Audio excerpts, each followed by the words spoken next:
Hey guys, I'm Voylin and it's been some time since my last video.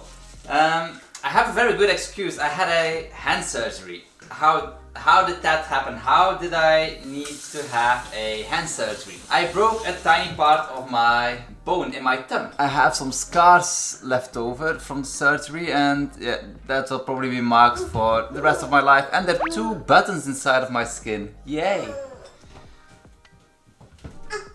Basically, long story short, we were on a trip in Nara. I tried to run on the streets. There were a lot of loose stones. It suddenly went down. I fell, legs in the air. This hand was actually in a worse condition compared to this hand. This hand only had like a small amount of marks, but this was the hand that actually needed the surgery. So yeah.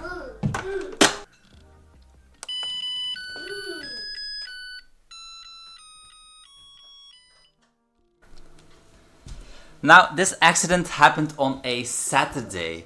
So yeah, clinics are closed in the weekends. I did not really think it was that serious. Like yeah, the skin was almost completely off my hand and I cannot stand seeing my own blood because I faint for whatever reason. Monday comes around, I go to the doctor.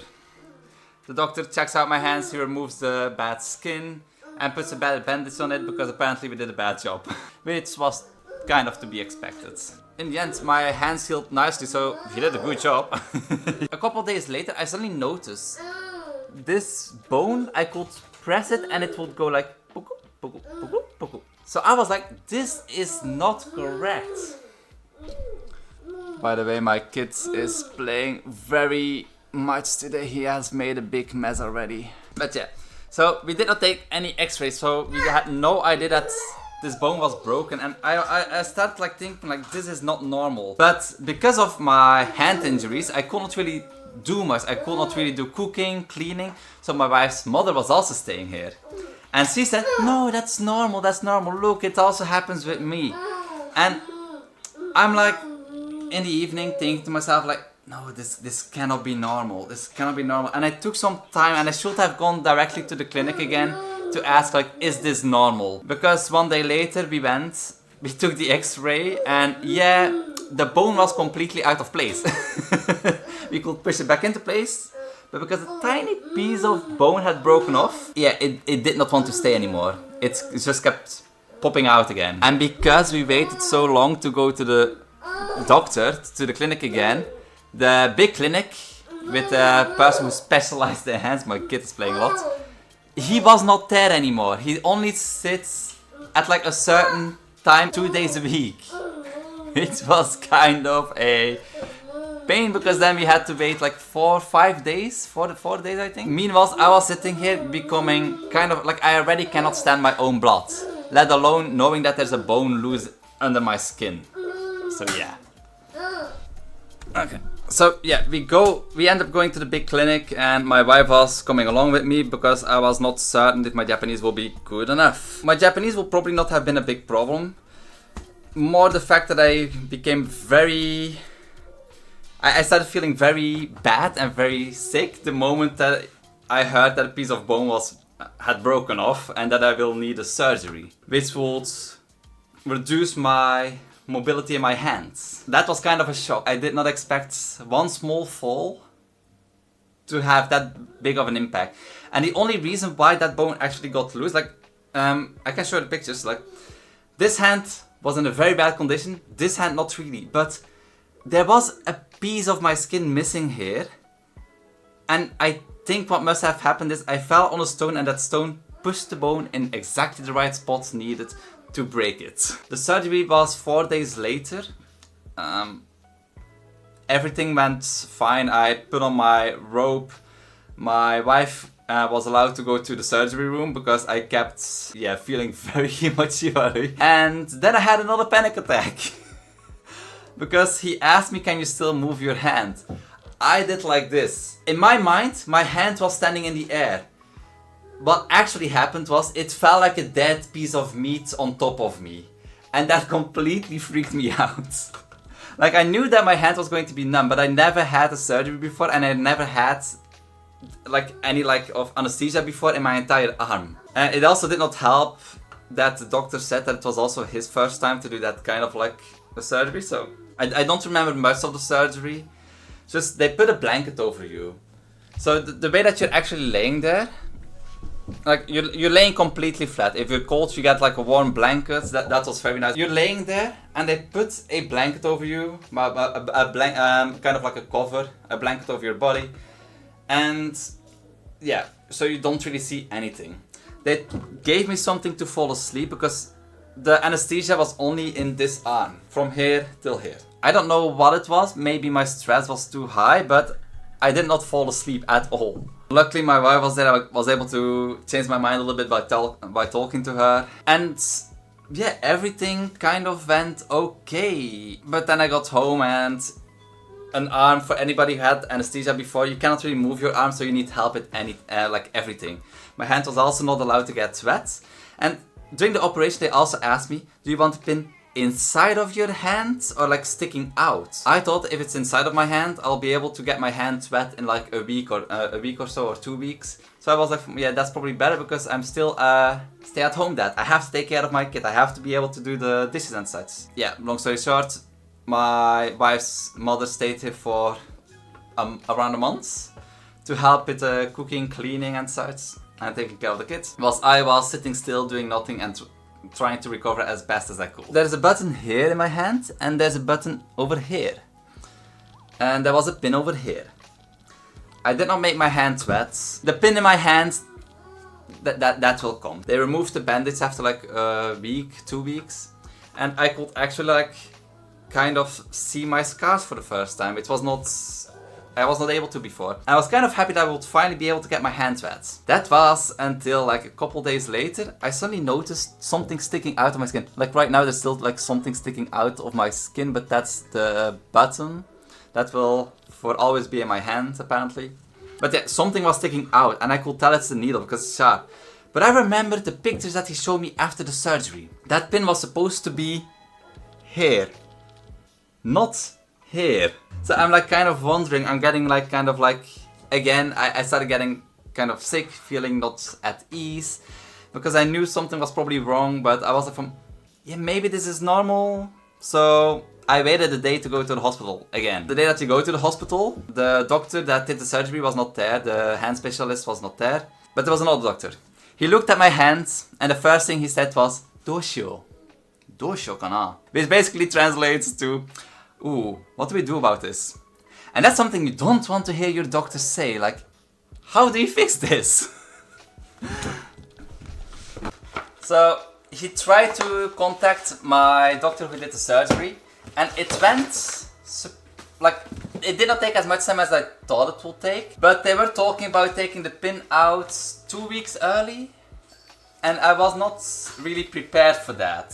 So the moment that I heard that they will take the pin out, because I know how they take the pin out, they just pull on it. Not with like a specialized tool or anything, they just use like wire clips. I think I have some.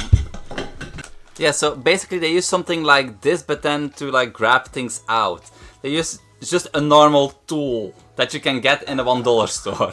Probably not from a $1 store, the one that they used, but it could have been. So yeah, they said that they will take it out. I got kind of feeling sick again because yeah, I knew how they were going to take it out and I did not really like the thought of that.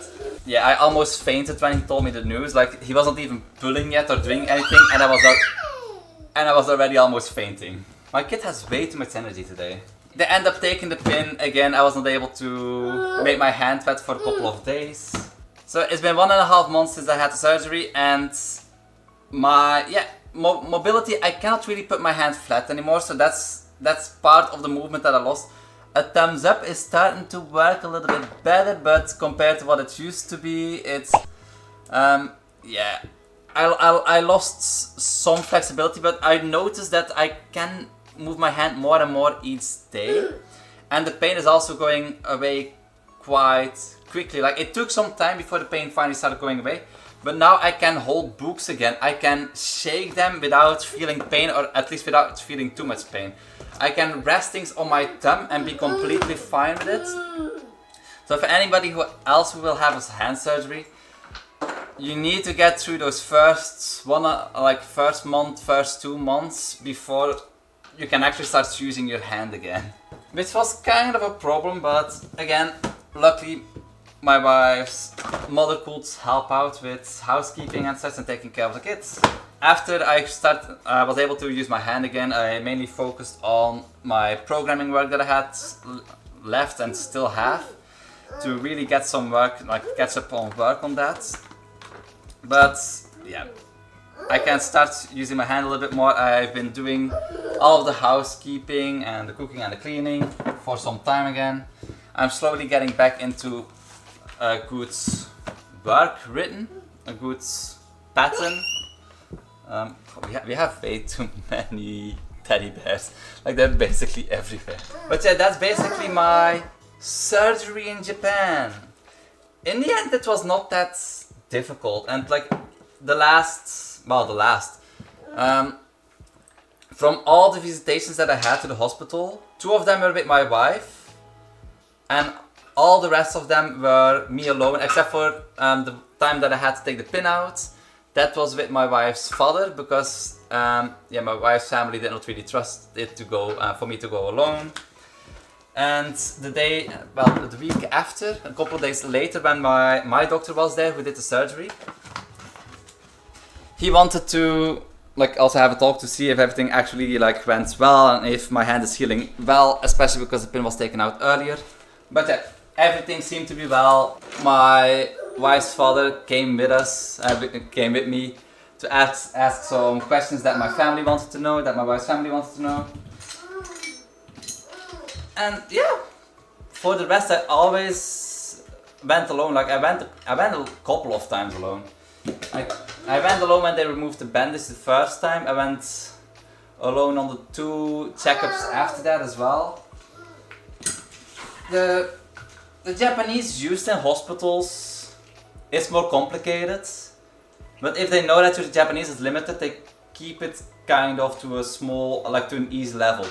Plus, doctors here in Japan, I don't know if it's just my doctors, they knew a couple of words in English that were just enough for me to understand the words that I did not know. Surgery in Japan. I don't wish it to anybody, but yeah, good experience. It was my first surgery, so I don't really know how surgeries are on a normal basis, but yeah, my hand is healing fine. I can use my hand again, and I've had a lot of Japanese speaking practice. And now I still have a lot of cleaning up to do because my kid keeps making a mess. Yeah, anyway, I quickly wanted to make this video to share this little update, to talk a little bit about having a surgery in Japan. If you have any questions of for example, you need to get a surgery as well and you're kind of worried about things, please ask them in the comments. I'll be more than happy to reply. If it's a surgery in Japan or anywhere else that's hand related, I can speak out of experience. But yeah, one dumb accident and that made me not be able to do any work for a month. Well, a little bit over a month. Which was very, very frustrating. I found out yet again I'm not good at doing nothing. So thank you all for watching, and I hope I'll see you in the next video. The next video will probably be the vlog, the last part of my last trip to Belgium, which has been almost 6 months at this point. I'm very slow with editing it. If you watch that video, at the end of the video you'll probably see why I've waited a bit to make the video. Yeah, watch the video. Thank you for watching, and I'll see you all in the next one. Bye bye.